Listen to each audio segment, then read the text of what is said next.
Hello, my name is Jacob Chengwei Fen, and it is also my honor and privilege to share with you my studies on the Chinese theology.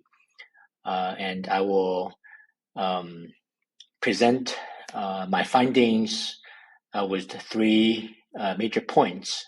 First, concerning some existing definition of Chinese theology and my own version. Followed by a historical analysis of Chinese theology in more than 1,000-year history into six major stages.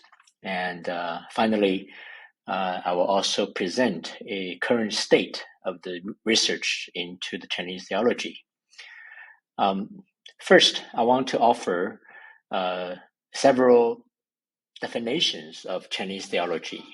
Of course, the term Chinese is ambiguous in English and could refer to the language, culture, people, or nation. And according to Professor Chloe Starr from Yale Divinity School, Chinese in the phrase Chinese Christian theology refers most obviously to China in its broadest historical and geographical senses, but might also be understood as of the Chinese people or in the Chinese language. Of course, I want to add that in 1980, Dr. Wenhong Lam defines Chinese theology as a theology developed by the Chinese Christians in the context of the Chinese tradition.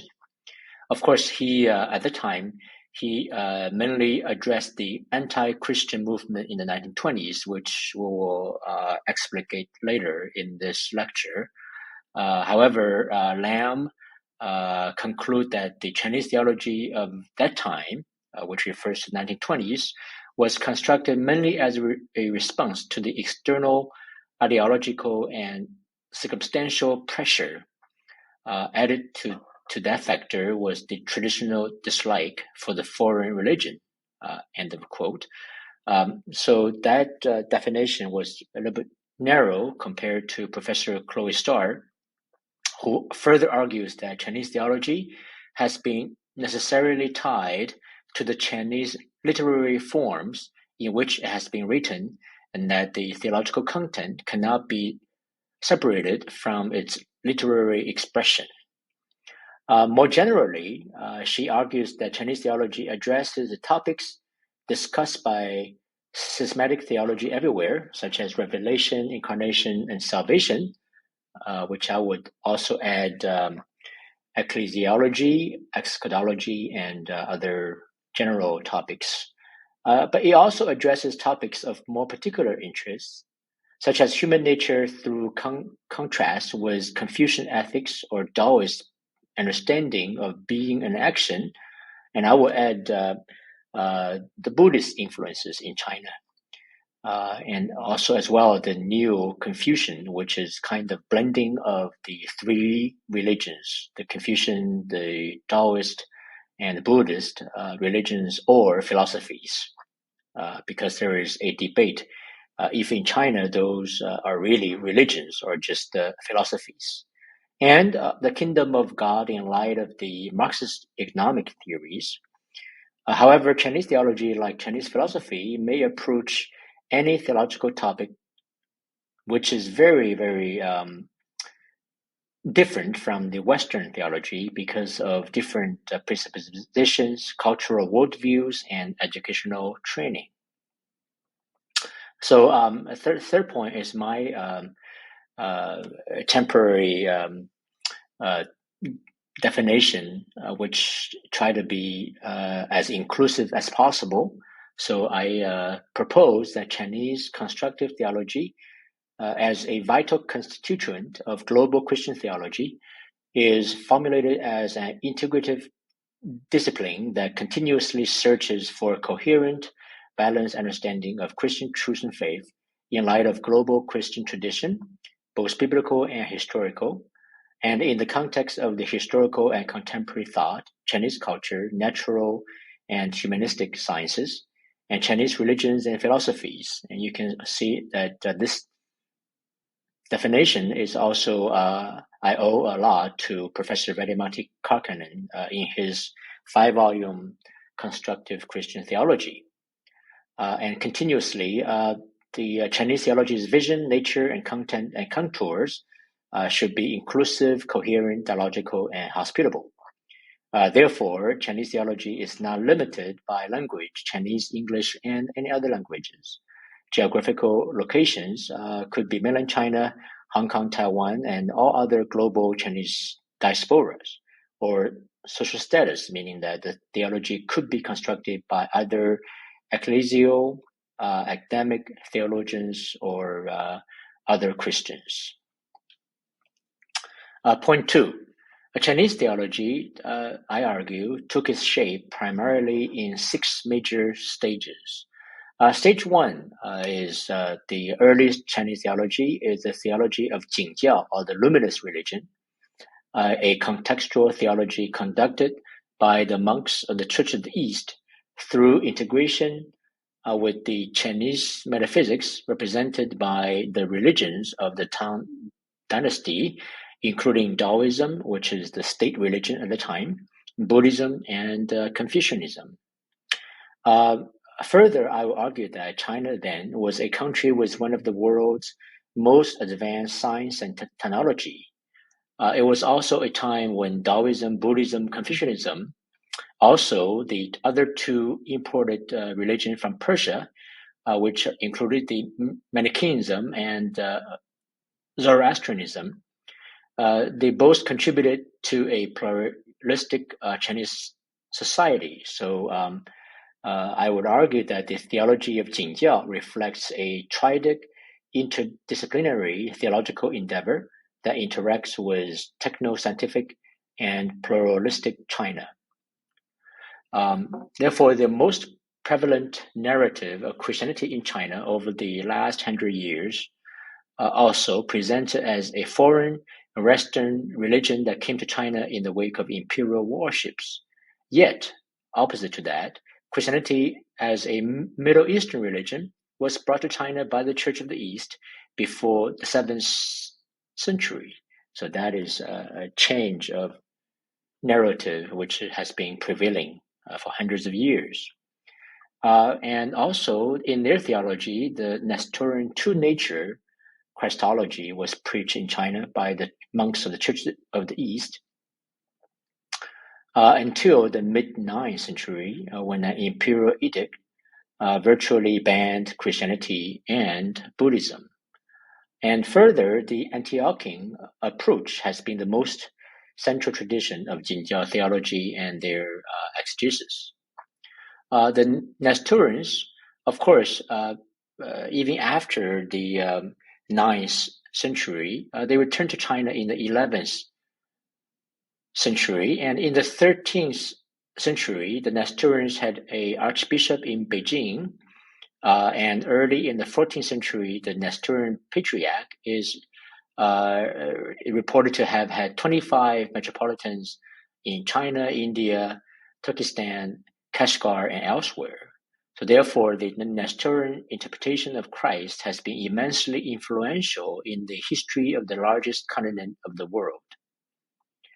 And archaeological finds over the centuries include the stele text from Xi'an, which is discovered in the early part of 17th century, monastery ruins, a silk painting with a hallowed figure, and numerous tombstones, tablets, and bronze crosses from the Mongol Yuan period. The second stage of major development in Chinese theology happened in the 1620s and 1630s, when the Catholic Jesuits landed in China, and Michele Ruggieri first resided in Macau, and he was recorded to be the first Jesuit missionary to China. And later, he was permitted to reside in the city of Zhaoqing for language study. And this was later extended to include the famous Matteo Ricci on the condition that they dress as Buddhist monks.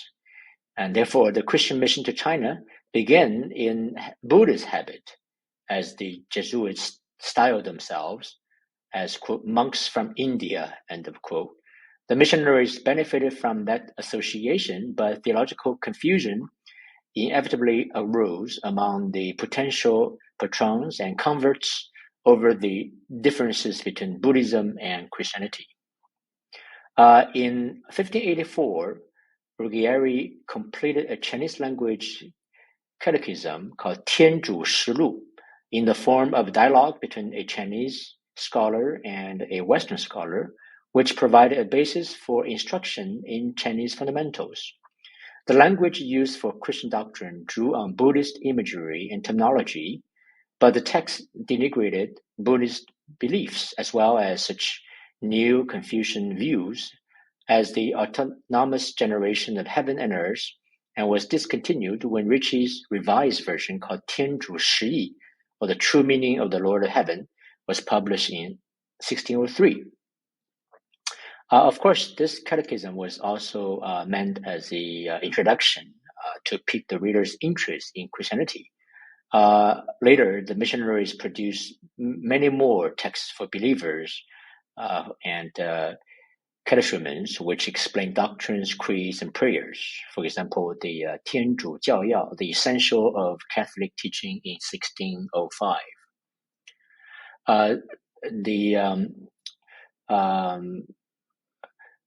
Of course, in this major pamphlets, for example, Ritchie argument on the new Confucian concepts were not always conventional or convincing, but at least he helped to restructure the catechism and contextualize it for Chinese audience, removing some of the texts on Buddhism and develop the dialogue in Confucian morality. So therefore, he produced a well-crafted piece of writing that earned its way into Chinese debates.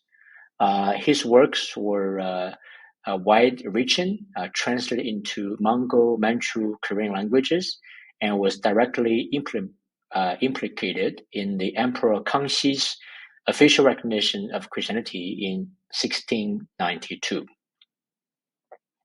And point 3, anthropologically, opposite to the Western concept of monism, dualism, pluralism, humanity was regarded as an integrative, holistic entity with qi, or wind or breath, pervading it and uniting it with heaven. Therefore, the dualistic concept of 灵魂, or soul, and the body was not introduced into China until the 16th century by the Catholic missionaries. So Ruggieri coined the Chinese term 灵魂 to refer to the soul. Ritchie realized that in Chinese tradition there was no terminology equivalent to the Christian concept of anima, an individual, spiritual, and immortal soul that survived the physical death and goes to its fitting destination. In particular, Ritchie was confronted by the new Confucian view, which had been widely accepted in the circle of Chinese intellectuals. Despite some variations, Neo-Confucians under the influence of Zhu Xi generally believed that when a person dies, both the physical and spiritual existence dissipate and return to the undifferentiated, all-pervading qi. To refute this view, Ritchie creatively invoked ancestral sacrifices which were prevalent in China and insisted that sacrifices should be made to the spiritual souls, 灵魂, of the ancestors, not to the undifferentiated qi, which does not make intellectual sense. So that's why his reformulation has been pretty successful. And the third stage of Chinese theology has been a recent academic interest in theology, which is called the Taiping theology, which can be regarded as the localization of Christianity in China from the 1843 to 1864. Scholar theologian Kill Course suggests that the previous scholarship on the Taiping rebellion has neglected the localized form of Christianity. that Hong Xiuquan, who was the one that spearheaded this rebellion, and his closest followers created. Kilcourse argued that the theology and religious culture of the Taiping constitute an early form of localized Christianity in China. And this alternative approach not only challenges simplistic classifications of Taiping as peasant rebels or anti-Manchu nationalists, but also allows us to locate the Taipings within the broader history of world Christianity, a history from which they, like many other heterodox Christian groups, have been previously excluded. And therefore, he further challenges the notion that Hong's revolutionary message directly conflicted with Christianity. Instead, the themes from the Chinese Christian literature inspired several key aspects of the Taiping's vision of world salvation. Based on Thomas Riley's blasphemy of empire thesis, Kilcourse argues that the biblical text not only encouraged Hong to review the imperial office as a blasphemous institution, but also inspired his core belief that God would actively intervene in history to destroy the idol-worshipping Manchus. Next, the fourth stage of Chinese theology is in the late 1800s and early 20th century. Christianity that was preached in China at that time was mainly of evangelical or conservative Catholic persuasions. The emphasis on sin, hellfire, justification by faith among the Protestants, and salvation by calling on the name of Jesus or by joining the church has run up against the imminent humanistic interpretation of Confucianism. Conversely, the Confucians never studied Christianity in depth and took for Christianity the simplistic versions of the village preacher or the little catechism. And compared to other Christian traditions, Protestant dominated Chinese attempts to contextualize the gospel in this era. With the May 4th movement occurring in the days before Vatican II, Chinese Catholics took a more conservative approach toward indigenization than their Protestant counterparts. For example, the Secret Congregation for the Propagation of the Faith, Sacra Congregatio de Propaganda Fide, upheld scholasticism as the main official theology for Catholic churches, and all Catholic seminaries in China were required to teach the same curriculum. Moreover, the Chinese Catholic leaders tended to utilize a translational model of contextual theology that placed an emphasis on the indigenization of the clergy and liturgy rather than address fundamental questions of the faith. At that time, the presence of Eastern Orthodoxy in China had mainly existed as a ministry to Russian expatriates. Next major Chinese theology development is the indigenous theology during the Republic era, and also called by many other theologians as the First Chinese Enlightenment, mainly between 1911 and 1949, before the founding of the People's Republic of China. During the early 1900s, in what would be known as the May 4th movement of the First Chinese Enlightenment, Chinese reformers challenged all religious and spiritual traditions. Christianity would have the double charge of being both obsolete and foreign. Instead, the favored preferences in the New Culture movement in the 1910s, 1920s were Mr. Science and Mr. Democracy over Mr. Confucius. In the 1920s, the Christian faith and community became the target of unprecedented nationwide criticism, culminating in the anti-Christian movement in the 1920s. The flourishing indigenous theology in this era coincided with the creation of indigenous Christian movement and congregations, strong missionary established universities, and scholarship from study abroad, the rapid expansion of media and cheap print circulation, and a period of relative stability between the 1911 revolution and the war with Japan in the 1930s. So in comparison with their Catholic or Orthodox counterparts, Chinese Protestants of the 20th century were much more keen and able to pursue a localized expression of their faith. Hence, while the social political issues of China were common to Christians of all traditions, only Chinese Protestants were availed the opportunity to construct their own theologies for the Chinese Enlightenment. For example, some Protestants were influenced by modern liberal theology and social gospel teachings that encouraged Chinese adherents to break out of the Western theological mold. Representatives include Y.T. Wu or Wu Yaozong. For many years, he is a secretary of the Beijing YMCA. He believed God's will for all humanity was to love. And Christians in China are to do so by active involvement in social reconstruction of the country. Wu later embraced communism and saw it as a way to fulfill the same ultimate goals as Christianity. And in the 1950s, Wu and other Christian leaders worked with China's premier Zhou Enlai to establish the Three Self Patriotic Movement, the TSPM. On the other side of the spectrum was the more conservative Chinese Protestants who sought to be released from foreign denominationalism and establish independent churches and denominations led by the local Chinese. Representatives include Wang Mingdao, who is a self-proclaimed fundamentalist. Wang accused the Three Self-Patriotic Movement supporters as being modernists and therefore members of the party of unbelievers, and he even called them non-Christians.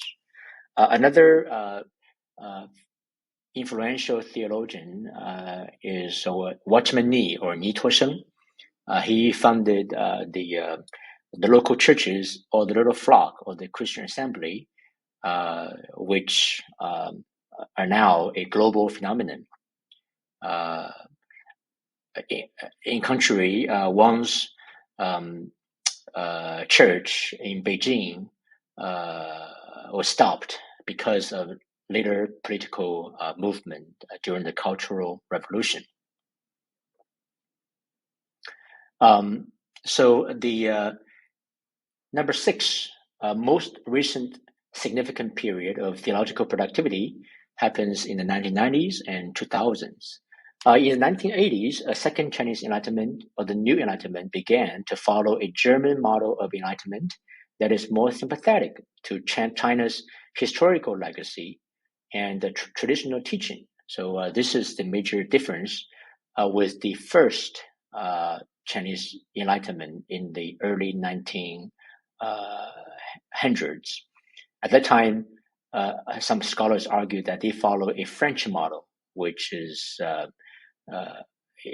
against the Chinese traditional teaching. But here, this new Enlightenment was more sympathetic to China's Neo-Confucian tradition.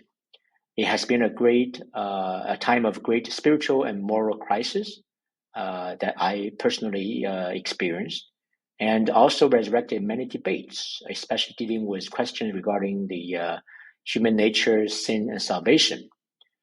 One trend of theology is called Sino-Christian theology, or 汉语神学, literally the Chinese language theology, refers both to a field of Christian studies, academic in nature and begun by mainland scholars in the 1990s, and also to all the theological writings or studies of Christianity written in Chinese over the last 14 centuries. These have been referred to respectively as the narrow and the broad definition of Chinese theology. Language has been central to the concept of Chinese theology, as embraced by many in the Sino-Christian theology movement. However, there are different opinions. Detractors question whether the stream of academic theology was theology at all, because many of them don't have church affiliations or they have not announced their Christian status. So this kind of faith-neutral version of academic theology is seen by some as the ideal form of Chinese theology, but on the other hand, has been questioned if they are theology at all. Analyzing Chinese theology of the two enlightenments in the 20th century, Professor Alexander Chow adopted a tripartite theology, which is based on the typology primarily developed by Justo Gonzalez and modified by Bevans and Schroeder. And he also further adjusted it for the Chinese context. And in his analysis, Watchman Nee, Wang Mingdao, and Zhang Song, Song Shangjie are classified as type A theology, and other more liberal, for example, Wu Leichuan, Zhao Zichen, and Wei Yaozong labeled as type B. And he also proposed a type C theology, which correlate with the Eastern Orthodox thought of theosis, which is very interesting, and I'll share a little bit later. So as a review of this 6 major stages of development for Chinese theology, I argue further that for the third millennium, Chinese theology is still in its nascent form. The reason is that I'm borrowing again from Professor Veli-Matti Karkkainen, that Chinese theology needs to be formulated, which not only addresses the contemporary Chinese context, but also adapts to the religiously pluralistic and culturally diverse post-world, post-modern, post-foundationalist, post-structuralist, post-colonial, post-metaphysical, post-propositional, post-liberal, post-conservative, post-secular, and post-Christian. And also in China, we have to address the atheistic and secularistic kind of worldviews, which are popular in China. And here I would also mention Alexander Chow.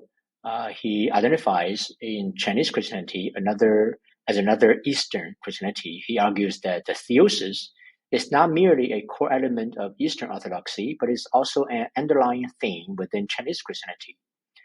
He proposes that theosis can be used for developing a new type C contextual theology for the second Chinese Enlightenment. I wouldn't go into details, but I would argue that Witness Lee, another